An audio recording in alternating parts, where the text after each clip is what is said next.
Namaskar. I, Mula Chaudhary, on behalf of Northeast Science Movement, Bigban Bharati, welcome you all today in this program.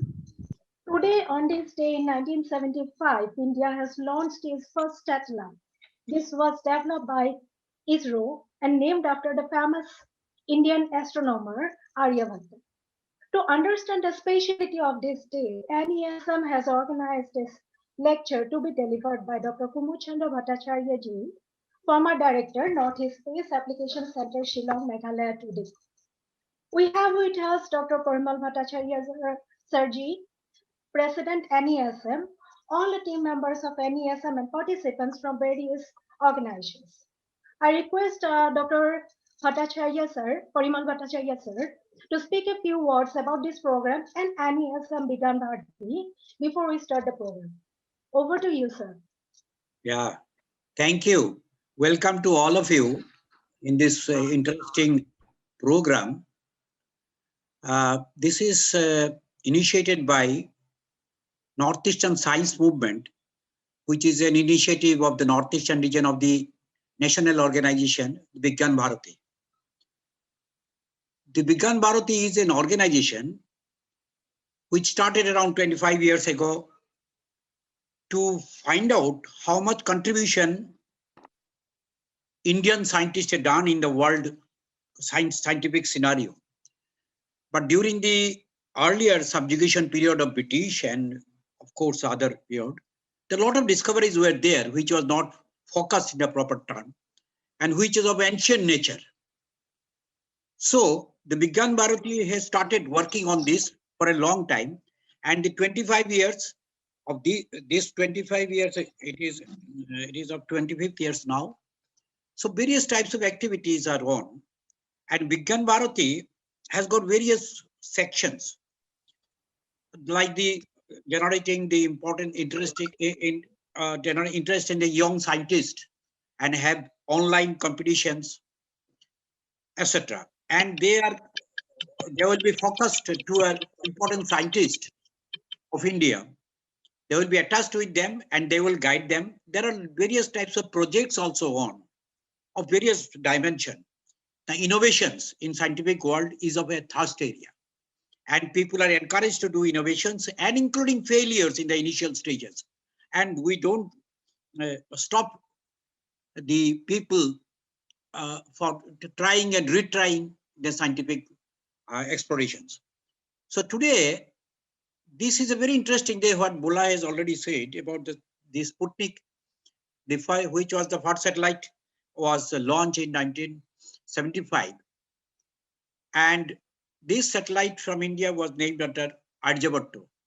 Aryabhatta was born in 476 BC. He is an astronomer and mathematician of the classical period of the Gupta dynasty. That Gupta dynasty was the golden age in the history of India, when most of the branches of art, science, literature, Indian culture, and civilization left a deep impression. So on the name of that famous scientist and astrologer, the first satellite was launched. And we are very happy because to get Dr. Kumud Chandra Bhattacharya, former director of Northeastern Space Application Center, ISRO, at Guwahati. I had a fortune of meeting him a couple of times. And he is one of the pioneer in this respect. And he has sanctioned a lot of projects in Northeastern region, which I know personally. So it is a great day for us because this gentleman, which is a highly respected person in academic and scientific world, and has got a deep understanding of the things, what is going on. So he became the chairman of a very important initiatives of Government of India, the Space Application Center of the Department of Space, Government of India. So I welcome him. I am very happy personally to see him here. So I will over to Bula for take out the next step.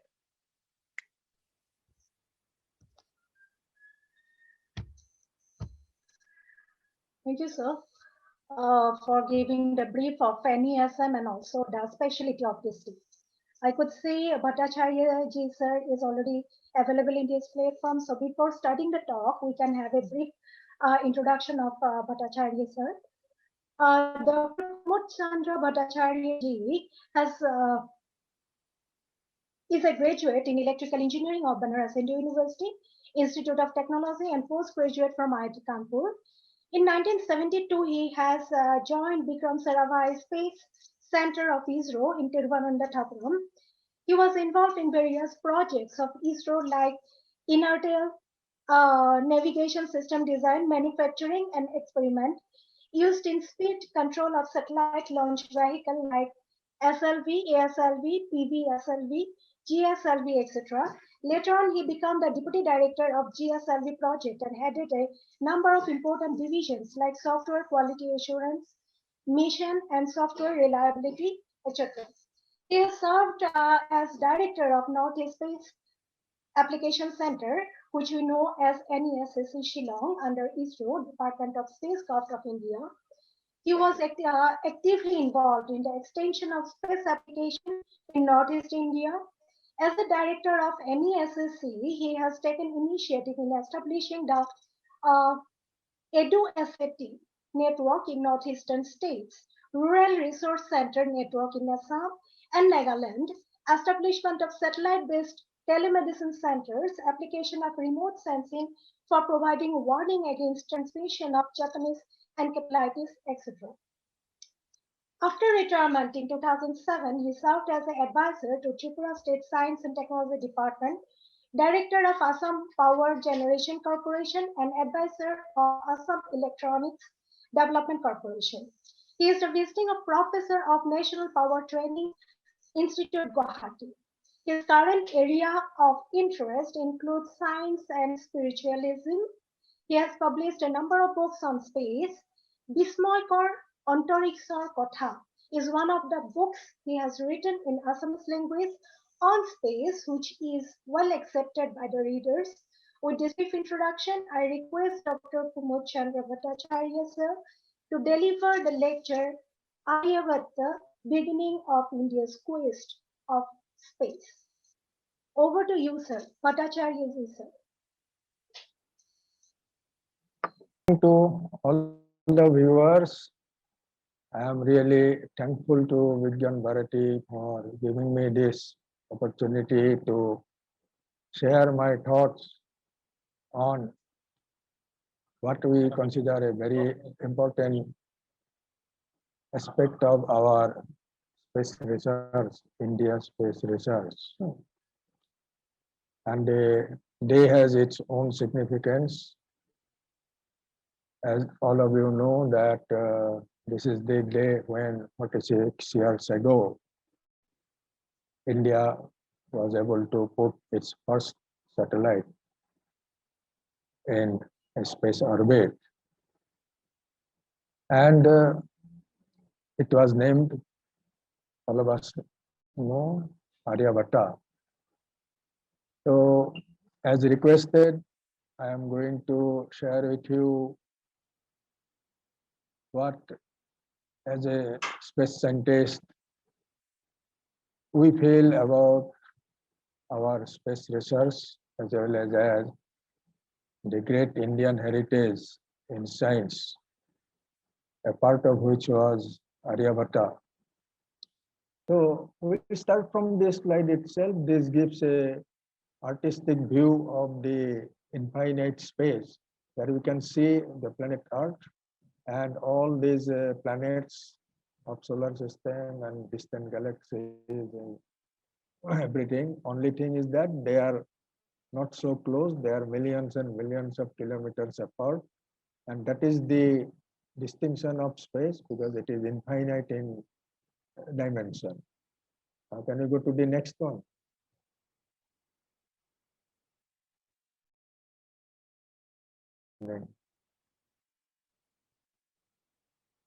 Yeah. So what we see here is that the Milky Way galaxy, of which we are a part, the Earth, the solar system is a part of the Milky Way galaxy. It has got billions and billions of stars, of which the sun is one of them. And this is what humans have been looking at the night sky, the vast Milky Way, and they didn't even know what it was. But they knew the earth, the moon and the sun, the moon at night and the sun in daytime, and nighttime also innumerable stars in the night sky. The sun moves from east to west in daytime, the moon moves also same way, and all the stars in the night sky. In fact, the whole sky seems to move from east to west. So this gave an impression to the human civilization in early days that the entire universe was centered around the earth. So this is what we call the earth-centric model. Next, can you go to next one? Now, the solar system, as we know today, was unknown at that time. And as per the recorded information, in the 16th century Common Era, Nicholas Copernicus in Europe, he proposed from various observations the sun-centric model of the solar system, that the planets are actually all rotating about the star, the only star sun, and this is the sun-centric solar system. Can you go to the next one?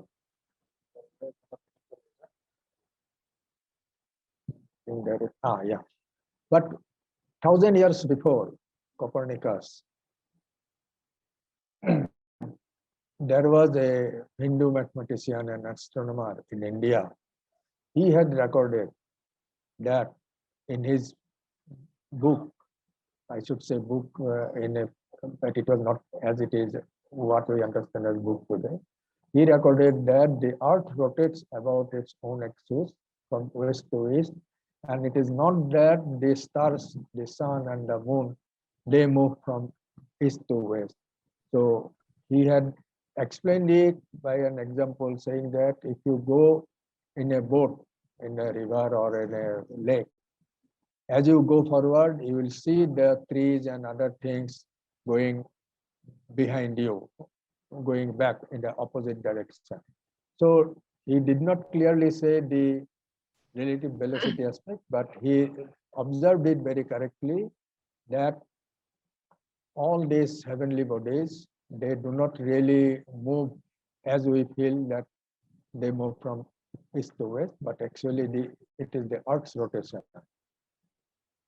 And he also observed that the moon and the other planets in the sky, they get shining by reflecting the light from the sun only. They do not have their own light. These are very important observations, revolutionary, I should say, but it didn't get any publicity at that time, 1,500 years from now. Next. So that particular person, the great mathematician and astronomer, is none but Aryabhatta.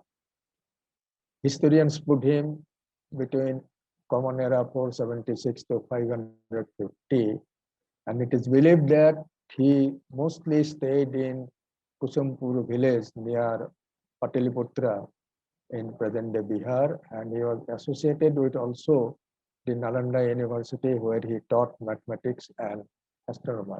Can we go to the next one? So Aryabhatta was a great mathematician of his time, and his interest in astronomy was also equally far-reaching. Are you going to the next slide? Yeah.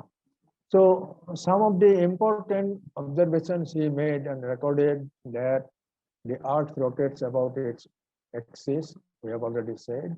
The stars and the sky do not move around the Earth, but only appear to do so. And he also calculated, based on all the information available in our scriptures in astrology, that the universe is 4.32 billion years old. And Carl Sagan, the famous scientist historian, he admitted that this is the best accuracy of predicting the age of universe in any other philosophy. Only in Hindu philosophy this is mentioned so accurately. Of course, we know that it is actually 13.8 billion years, that is the age of the universe, but Aryabhatta went up to 4.32 billion years. He also observed that the lunar eclipse is due to the Earth's shadow falling on the moon and not due to the Rahu and Ketu, as the astrologers say. And the same thing happens for solar eclipse, where the Earth blocks the sun, the moon blocks the sun from being viewed from the Earth. And all this he recorded in his famous treatise, Aryabhatiya. It is a treasure of mathematics and astronomy, and the book became so popular that it was translated to Arabic, and from Arabic to Latin language. And there are some very interesting things about how this translation had gone. Next.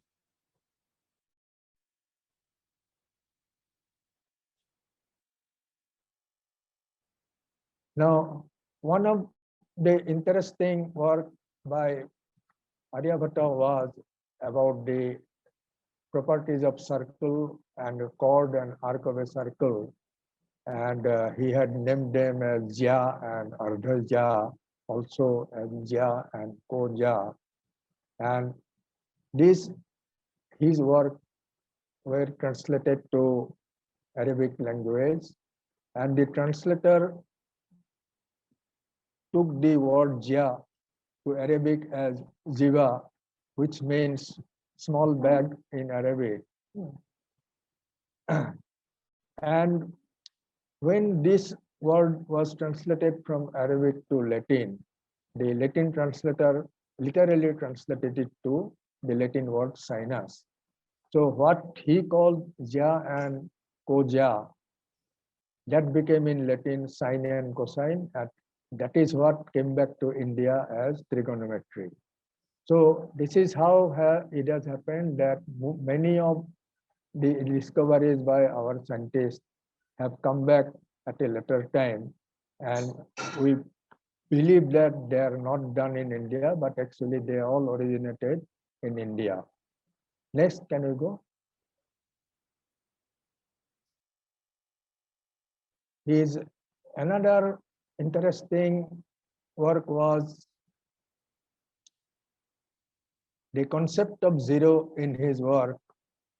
And another very important thing, anybody who works in trigonometry knows that the value of the symbol pi, that is the, we know the value is 3.1459, etc., etc. And even now people start working, people work how accurately we can give the value of pi. And he had calculated 1500 years ago. Of course, he didn't know at that time how to make use of decimal. He gave it all in integer. What has happened in, okay. So Aryabhatta was one such mathematician, astronomer. His contribution astronomy in plane and spherical trigonometry, algebra, and in many areas. But he did not use the numerals. At that time, the Brahmi numerals were in practice, but he used only letters. That was the Vedic way of expressing the mathematical things. And he did everything in letters only, no numericals. And he had a very intelligent disciple, Bhaskara, who had recorded many of his activities, works, and kept them for the future generation. So whenever we think of Aryabhatta, we have to also think of Bhaskara, the worthy disciple of a worthy guru. Now, such a great heritage India has, a person of stature of Aryabhatta. How do we pay respect to him? Can you go to the next slide? We remember Aryabhatta and Bhaskara in a way deserving their contribution to mathematics and science. And this moment came when India launched its space technology development program many years ago, almost 40 years, more than that, under the leadership of Vikram Sarabhai, who is considered as a father of India's space research.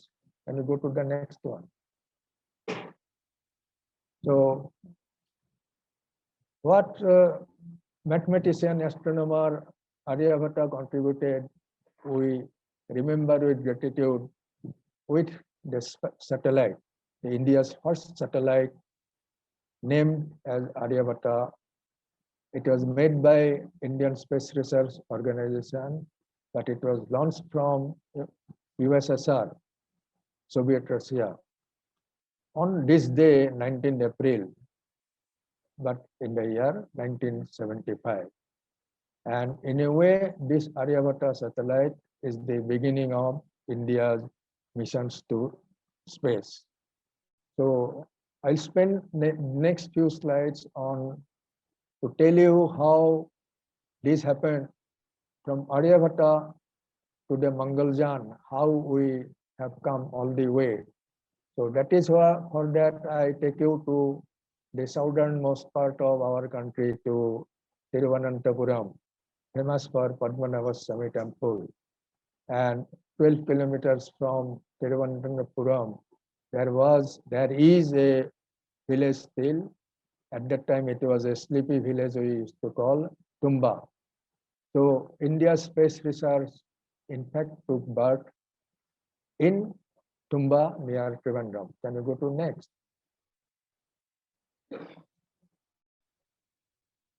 So it was in 1963 that Vikram Sarabhai's initiative took shape, and the first sounding rocket was launched from Tumba Equatorial Rocket Launching Station. And Vikram Sarabhai saw to it that tempo of space research is maintained by not only launching rockets, because these rockets were all obtained from Russia and America, but make our own rockets. And we had very little resources. You can see on the left side, a rocket part, the nose cone is being carried on a bicycle by the makers to the assembly space. So that's how India's space research started in a very modest way. But there are many more things to come. Next. We go to the next slide. How it happened. After making these sounding rocket flights from Tumba, ISRO took up development of small sounding rockets for limited study of the upper atmosphere, and the work was going on like that. By 1971, Vikram Sarabhai, who was the chairman of ISRO as well as chairman of Atomic Energy Commission, he gave a dream target that India should enter space age by launching a satellite into space at the earliest possible time. Since India was not ready with a rocket capable of launching a satellite then, it so happened that USSR, Soviet Russia, they were very friendly with India at that time. They agreed to launch a satellite if made by India. They did not want to make the satellite for us. Can you go to the next? So hurriedly, a satellite project was formed by Professor Ivar Rao as the leader. And what they found was that all the components, electronics, etc., have to be imported from USA, because Russia will not give them, because they were suspicious that their technology may be copied by the USA, Americans. And because we have to launch the satellite from Russia, we cannot tell them what we are up to. So the name of the project itself was given Indian Scientific Satellite Project. Originally, it was thought that it will be Indo-Soviet Satellite Project, but to be safe enough, it was named Indian Scientific Satellite Project. Next. So at that time, the Prime Minister of India and Vikram Sarabhai and a few other scientists of the country, they decided the name for the first satellite to be made and launched by ISRO will be, India will be Aryabhatta. There cannot be any other name given to this satellite. And the objectives of this mission was given X-ray astronomy, aeronomy, and all scientific objectives, just to convince the Americans that it was a peaceful program of India and there is no missile program behind this kind of space activities. Next, can you go to the next one? So, Aryabhatta satellite was made and it was launched from Russia. And as is the practice anywhere, when we make a satellite, we make 2-3 more models. In case one goes wrong, the other can be used. So that way, Bhaskara 1 and Bhaskara 2 satellites were also available and they were promptly launched by USSR. And in the Bhaskara satellites, we carried some TV cameras and microwave radiometers to take image of the land and ocean surface, because apart from exploration of space, the main emphasis was on application of space technology, particularly in remote sensing. And that is how Aryabhatta Bhaskara missions helped us to go from this small satellites to Indian remote sensing satellite technology. Can you go to next?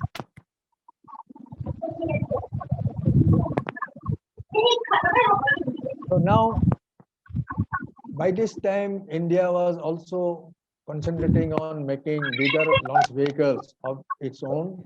SLV-3 was made in 1980. Then Polar Satellite Launch Vehicle was made successfully by year 92. To launch the Indian remote sensing satellites, no more going to Soviet Russia for launching our satellite. And finally, we also made the Geosynchronous Satellite Launch Vehicle, GSLV, which is capable of launching very big satellites, communication satellites, etc., etc. Can you go to next one? So some of these satellites, I will just show you the pictures. The Indian Remote Sensing Satellite, IRS, then Indian National Satellite, INSAT, it was a communication satellite. And the latest version of that satellite is Geosynchronous Satellite, GSAT. We also made Cartosat, advanced version of the remote sensing satellites. We also made Chandrayaan 1 to have a moon mission. We also had Mangalyaan, a mission to the planet Mars to explore the mysteries of planet Mars. So we can say that the small beginning we made with a satellite by the name of Aryabhatta, and guided by his wisdom about the mysteries of the universe. Today, India has been able to come a long way in its quest of space, and it all began with Aryabhatta. Next. And we are ready now, almost ready. The GSLV vehicle has been modified further to make it Gaganyaan, to carry astronauts to space, so that very soon India will be able to launch a mission where Indian astronauts will be going to space on its own and come back safely. And many more missions will follow in the coming years. Can you go to next? So this all started with Aryabhatta, with his great vision of universe. And that was the inspiration for India, for ISRO, to make spacecrafts and rockets. So from 5th, 6th century to today, 21st century, a long way. And we remember Aryabhatta whenever we think of India's quest of space. And that brings us to the end of this brief presentation. Thank you all of you that I have been given this opportunity to share my thoughts with you on this occasion of launching of Aryabhatta, and have a look once again at what ISRO has been able to do with the Aryabhatta and all that has happened afterward. Thank you. Thank you, sir. Thank you for the presentation. Sir, would you like to speak something about your book which you have written, Bismarck or Antarikshar Kotha? That book is all based on my personal experience because I joined ISRO 1972, just 2 weeks after Vikram Sarabhai left us. And I had the privilege of being associated with the activity of making the launch vehicles, ISRO's launch vehicle, SLV-3, PSLV, GSLV, etc., right from the beginning onwards. And I should say that I have more than 30 years of experience in putting my hands in various activities of rocket making, and also my familiarity with all these activities on satellites and other allied systems. So I thought it will be useful to put in record to all those who have not got that kind of opportunity to share my experience with them.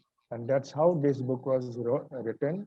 And it is written in Assamese language, Assamia, so that the children of Assam, they can also get some idea of what space research is and how one can proceed with this kind of activity.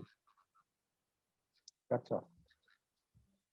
Secondly, sir, so far my knowledge, one ISRO center is going to be set up, or it has already set up here at Guwahati University, Jalukbari. So how that center will be helpful for the Northeastern students or researchers? Would you like to speak something? Means you might be having some knowledge on that. No, what I know is that they already for the whole of Northeastern India, the Northeastern Space Application Center has been established. I was there for 6 years and I saw to it that all the states get all the benefits of space research. And many people thought that a similar center at Guwahati would have been much more useful and like that.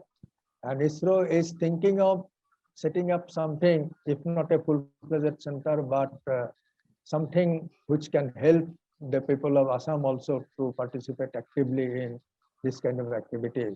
So that is going on. I am not aware of the latest development, but I am sure something will definitely come up as very useful to the people of Assam also.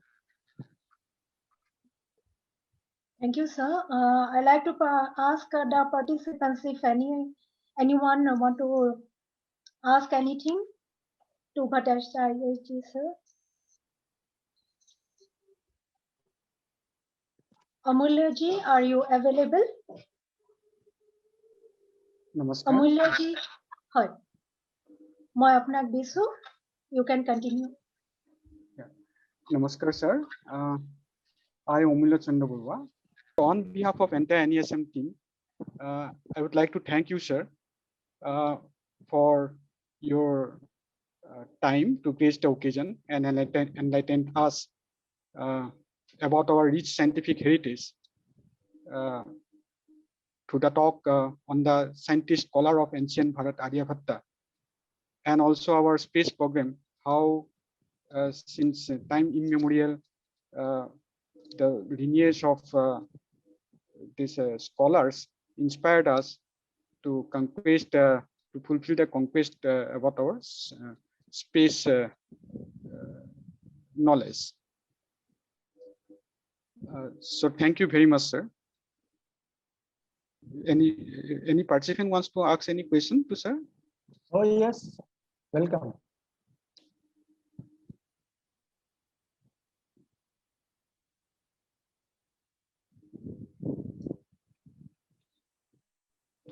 Can I? Yes, please. Yeah, I am Abhijit Goswami from Northeast Science Program. Okay, while going through your, first of all, I would like to thank you for your enlightening speech on Aryabhatta and Indian contribution in the field of space technology. So while going through your profile, I could see few of the projects which you have handled as a director of NASA. One is EduSat network, which you have established in 4 or 5 states in Northeast. And second one is Rural Research Center you have developed in Assam and Nagaland. And third one, I could see these telemedicine centers which was even I was also involved on that long back. I know some of the issues. And for fifth one is very interesting one, remote sensing for providing warning against transmission of Japanese encephalitis. Can you, sir, elaborate something on these projects which we have entered? Well, what happens is all these projects, they become important at a particular time, and slowly as time proceeds, they start losing its importance also. So there was a time when we thought that satellite technology could be used for education purpose, for this health services, and even for rural development purpose, all these things. But it so happened that none of these projects could be continued till this day as they got started. To start with EduSat, it was launched all over the country, and it was found that only in few places it was successful, and other places it was not very successful. On telemedicine also, it was found that the way ISRO wanted the telemedicine to proceed, it did not go that way. And even the village resource centers, which one was set up in Assam also, and we tried to set up some of them in Nagaland, but somehow it could not, the follow-up action did not go as it should have gone. And more or less, they are now not in operational condition.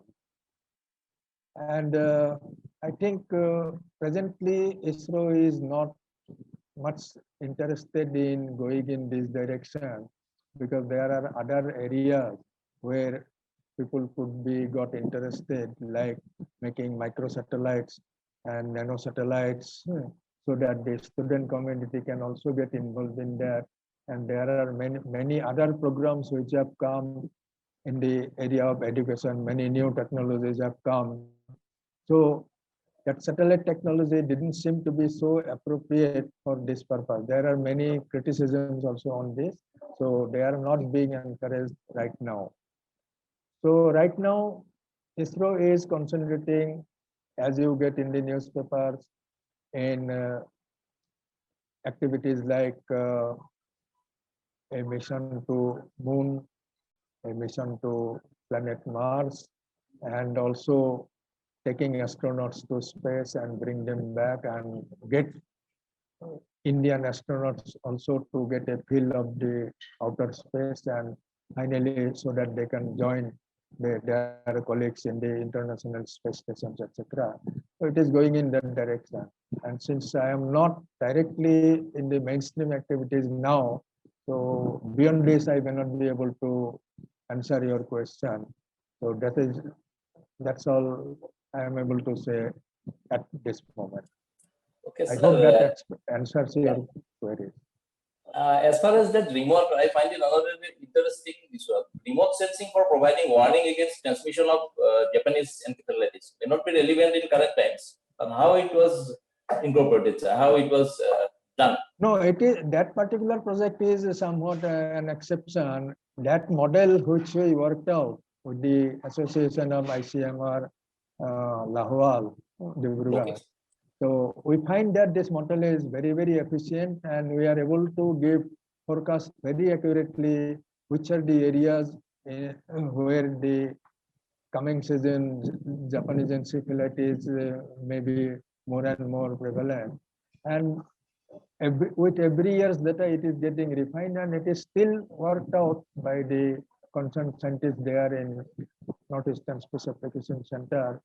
And ICMR people are also making use of this. And we hope that similar activities can be taken up for other infectious diseases also. But JE seemed to be the need of the hour, and that's why that was taken up immediately. And since that time, many other developments have also taken place in the medical science. So I think it may be a good idea to have once again a look at that thing and take the combination of space technology and medical science together to better results. Thank you, sir. Is it, am I able to answer your question? Yes, sir. Yes, sir. Thanks a lot.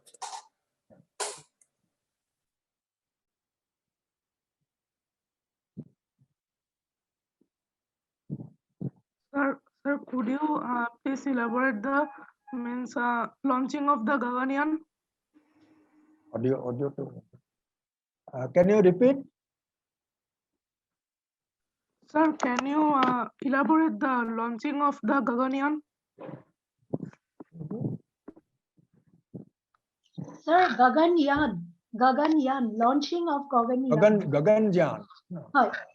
Oh, Gaganyaan is actually, there are many problems. One problem is that, as you know, we had some upset in this, our Chandrayaan-2 mission. That is number one. So all the scientists are actually very much upset, and they want to correct the mistakes and make a successful Chandrayaan-2 mission. And second thing is that till now we have been sending only instruments to space, but now Gaganyaan means we have to send live astronauts to space and bring them back safely. So the entire vehicle has to be modified so that human beings can also get into that rocket and come back safely. So that modification is going on, and that will take some time. The third thing is that those who are willing to go to space in Gaganyaan, they have to undergo training. It is not that anybody and everybody can go right now. So physical fitness is number one thing, and therefore there has been some initial screening of people who are physically fit as well as mentally fit to take this kind of expedition, and a number of them have been selected and they are undergoing training. And in the meantime, most unfortunate thing that has happened is the COVID-19 has come, and people are actually now in a, we do not know what to do, how to do, and when to do, because this is something that has pervaded everything. Even two persons cannot sit together and discuss something. There has to be mask and all that. So social distancing is a problem. Infection is spreading very fast. So until and unless we solve all these problems, we may not be able to take up the other thing. That's why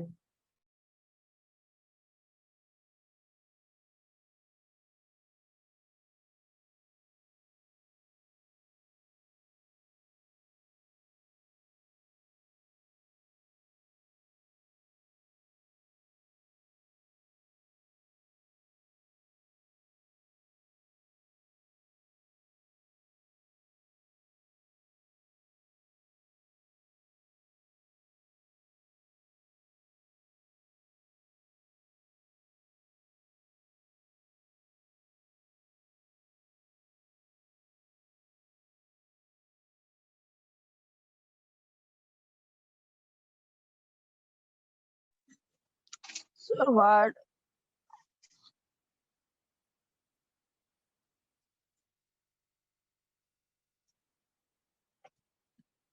Hello, sir.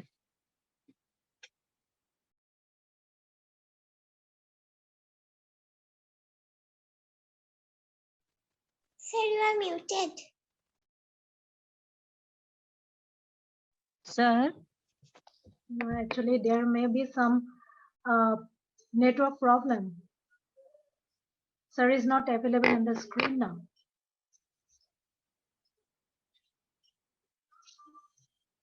I think there is some network problem. sir, So- please unmute yourself. Sir, your mic is muted.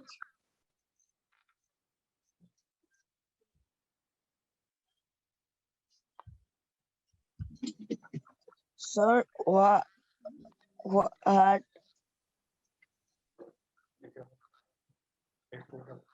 hello. Sir, can you hear me? Right now I am able to hear you. Excuse me, sir. Yes. Yes, please ask your question. Sir, what is black hole exactly? Wow, that is a big question. I don't think it is possible to explain in this present context what is black hole. All that I can say is that that is something in the universe, in some parts of the universe, where the gravitational force of attraction is so high that even light cannot come out of that. So when no light can come out, we can see it as a only dark area. So that is why it is called a dark hole or black hole. And anything comes that nearby that thing, the gravitational force is so strong that it will simply sucked into it, and it will not be able to come out of that.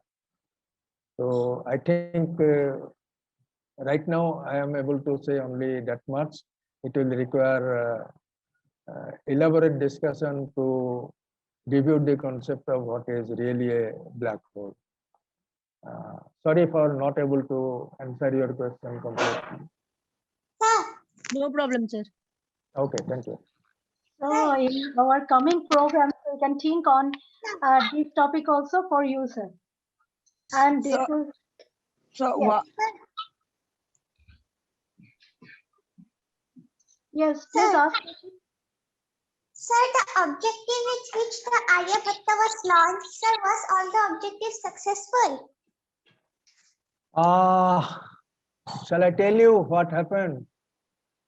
It so happened that after launching, the satellite was alive only for 5 days. So from ground, we were able to only monitor the equipment are working only up to 5 days, and after that it went dead. But the satellite as it is was in orbit for more than 10 years. But nothing could be done after the first 5 days. But soon after, the Bhaskara 1 and Bhaskara 2 satellites were launched, and they did very useful work on how to get photograph from space and how to take signal from Earth to space and send it back and all those things. So based on that, those experience, we were able to make our satellites, which came afterwards, like Indian remote sensing satellite, Cartosat, and all those big satellites. So that way we should say Aryabhatta, Bhaskara 1, Bhaskara 2, they were able to meet our requirements.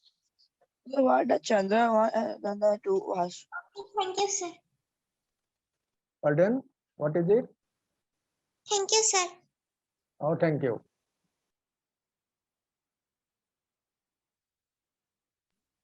So any other question?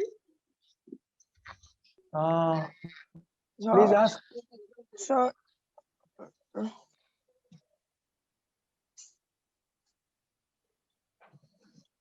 so So one question I can see, can a star turn into Yeah. a Saket? His name is Saket. He is asking, can a star turn into a planet? And Could we, you, can a star turn into a planet? Tora eta planet a hobo star পাৰে? can become a planet. Ha.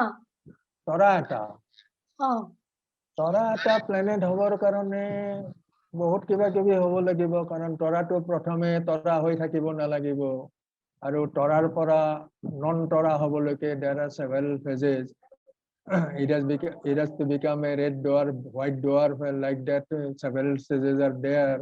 And finally, if it has to become planet, it has to find another star which will be able to attract it and keep it in its orbit. So these are very difficult process. তো তৰা এটা planet হোৱাৰ সম্ভাৱনা খুবেই কম, হয়তো সেই উল্কা হৈ পেলাই কৰবাত যাব পাৰে, কিন্তু এটা প্লেনেট হৈ থকাৰ সম্ভাৱনা খুবেই কম। Okay. It's very good that what is the view then? yes. Namaskar, sir. Omulya here. কওক। I have a question. Where do you stand with respect to NASA and the Chinese space program as of now? And what are our upcoming program for exploring space? Wow, that's a very big question. I do not know whether I can answer it because I am not directly involved in day-to-day activities of ISRO for last Sir, 13 years. sir, Yes. what does art have played on tectonics and continents? Can you hold your question for some time? I am already trying to answer another question. Can you Okay, hold it for a few minutes? Okay, sir. Okay.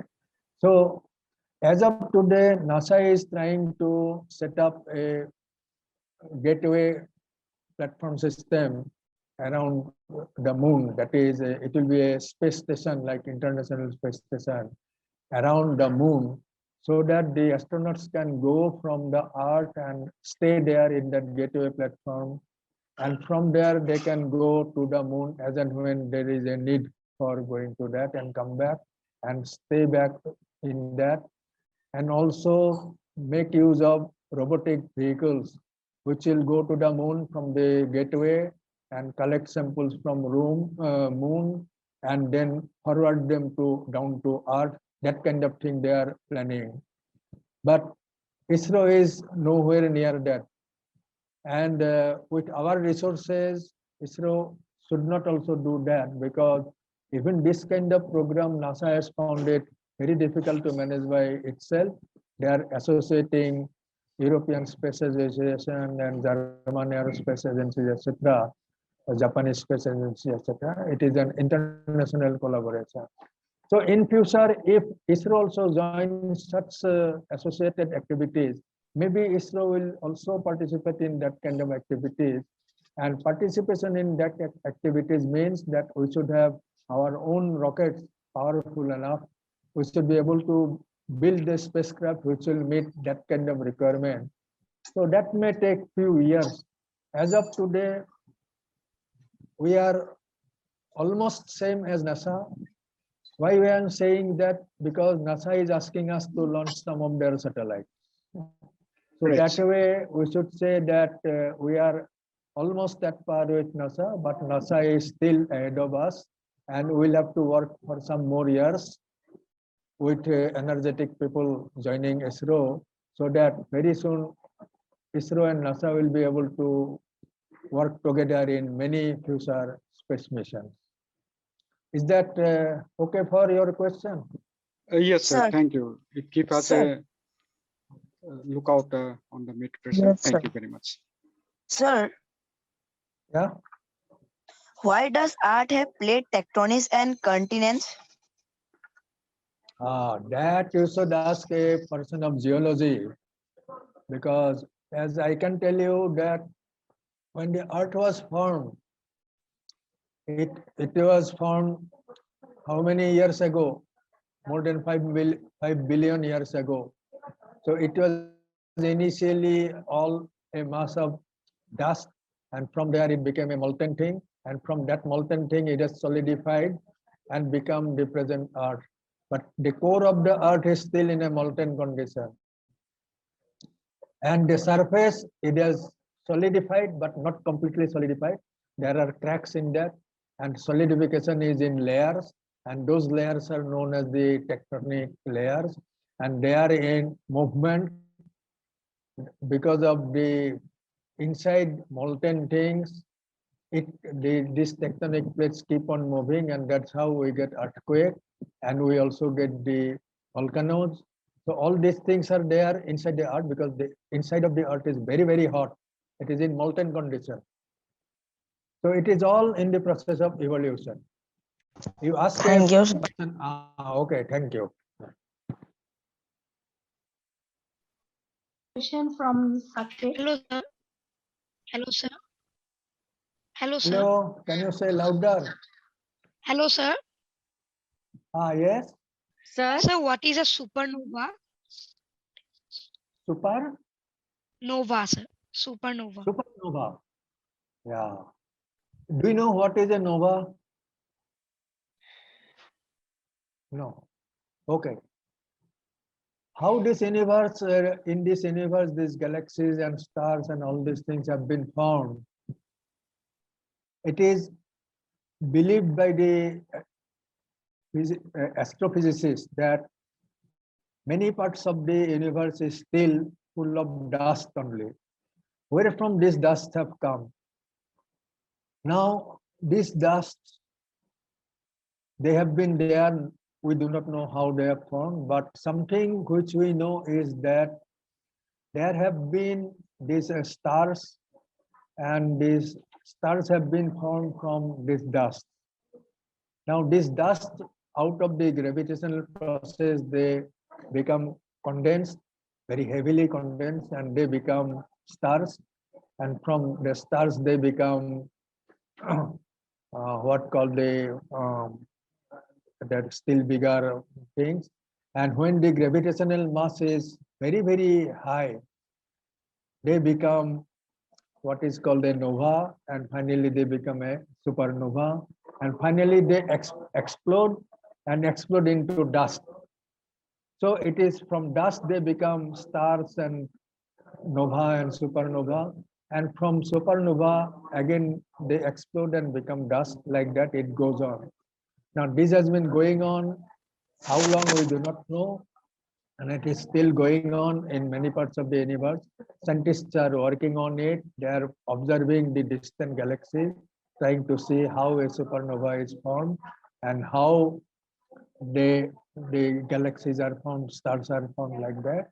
It is believed that the sun and the solar system, they also were produced from one such supernova dust only. So these are all very sophisticated, complex things. When you read more about astrophysics, you will be able to learn more details about it. Sir, Thank you, sir. sir, Yes. sir. In the space, sound can faster. Uh, you tell me how sound waves go from one point to another. Do you know that? Sound waves go through air. Do you know that? Yes or no? Yes, sir. Yes. If there is no Yes. air, there is no sound. So sound is nothing but vibration in air. You play a flute, it will create vibration in air only. You play a violin, the string will create vibration that will be transmitted to as sound through air. So sound wave requires a medium, and that medium is air. In space, there is no air, and therefore there is no sound. Is it clear? Yes, sir. Sir. Sir. Sir, what Yes. are the higher studies required to become an astrologist? To become a, Astrologist or astrophysiologist? you want to become an astronaut or study astronautics? Sir, there is nothing for become like till now. Gaganyaan and all those have not been launched, so we cannot become astronauts. There is no way to go to the space from India at least. Now, if you want to become an astronaut, then you have to, first of all, you have to have a very good health. Your physical health should be very, very sound. And second thing, mentally also you have to be very sound. In any situation, you should not get lost. You should be always having a command over the situation. Have you seen Apollo 13 movie? Yes, sir. So there you have seen how the astronauts were faced with a total disaster, but they came back safely. So that kind of guts you should have when you become an astronaut. Sir, Hmm. sir, some information about big Big Bang. What kind of information you want? Um,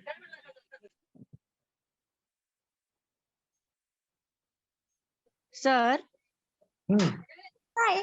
Sir, there is a constellation named Saptarishi. Sir, So why the sir, name was what given is the Saptarishi, sir? One at a time, please.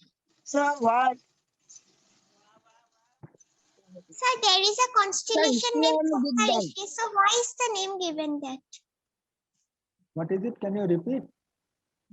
Sir, there is a constellation named Saptarishi.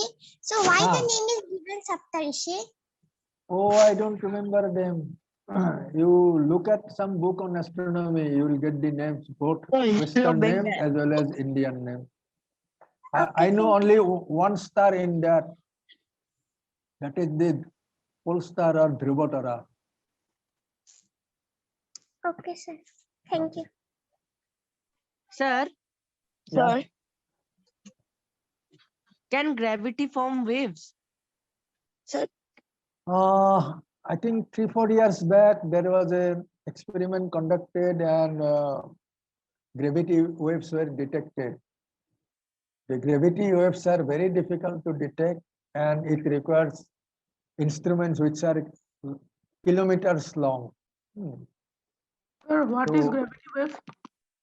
So this kind of experiment is going on all over the world, and people have been able to record one such gravity wave, I think about 4 years back, and they are waiting for another wave to come. And yes, gravity has a wave and it can be detected also. Theoretically, yes. Practically also detected once. okay, sir. Thank you, sir. Thank you. What?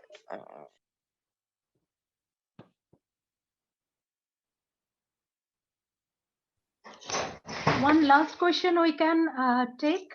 One question I can see in the box. Does the influence of gravity extend out forever? This may be the last question. Is it okay, sir? What is it? Can you kindly repeat it? Does the influence of gravity extend out forever? I'm not very sure about it. I think you have to ask an expert on this area only. Okay, sir. What I can understand that the students, whatever questions we can hear, those are very interesting, and the questions that they are asking, I think those are also very important questions, and the curiosity that is raising on their head, that is also very important, isn't it, sir? The questions are very definitely, good. definitely, yes. Yes, sir. So I think it is 7:32. We should stop here, and we will request you once again to come with some other presentations on black hole theory and other presentations related to gravity and the talks which are influencing the students, the young generation, so that they will also create their minds towards the astronomy, towards the ancient theories that we have in our history in India. So thank you very much, sir. Parimal Bhattacharya, sir, can we stop here, sir? Yes, yes. I think Sir, let us conclude the session with a vote of thanks. Actually, last time I thought. Sir, it was one the- last question. If sir permits. yeah, keep some questions for next session also. Yeah, we will get him. We are so fortunate to have him here today. You can well understand what type of knowledge he's carrying with him and experience. So we are very happy and very grateful to him. From this, we'll have another session. One session Oh, is not. definitely, definitely, Yeah. definitely. Yes, sir.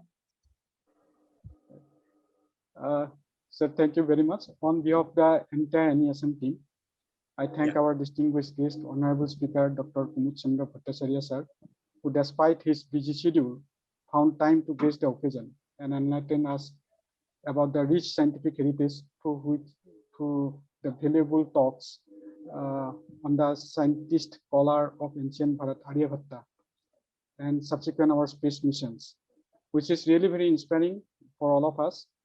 And it is quite evident that there have been lots of questions on the matter also.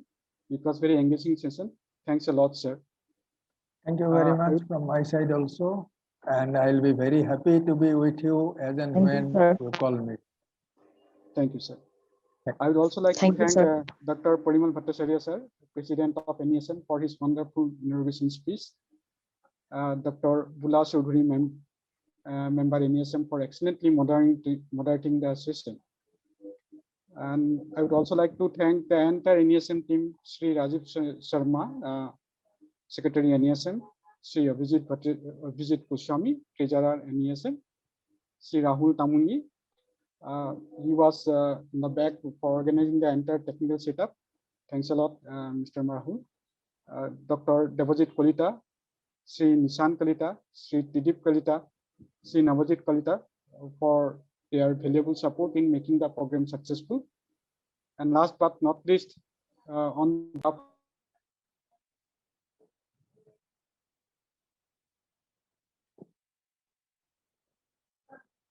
all the participants, without whom this session would not be a successful one. Thanks a lot. So finally, let us please to promote science and technology in the Northeast and in India as a whole. So I would like to conclude the session with a invocation of Shanti Mantra, if you permit. So the meaning of the Shanti Mantra is may we be protected together. Here we means the entire humanity. May we be protected together. May we enjoy the fruits of our endeavor together. May we become strong together. May our learning be full of light. May we never have enmity for one another. So this is the gist of the this Shanti. So let us conclude the session with this invocation of Shanti Mantra. Om Sahana Bhavatu.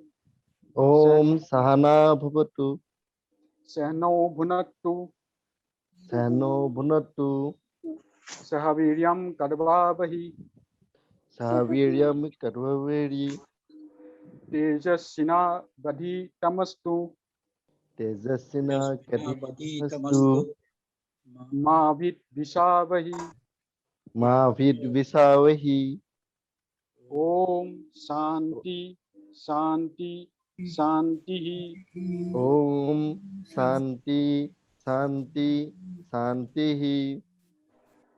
Jai Hind. Dhanyavad. Jai Hind.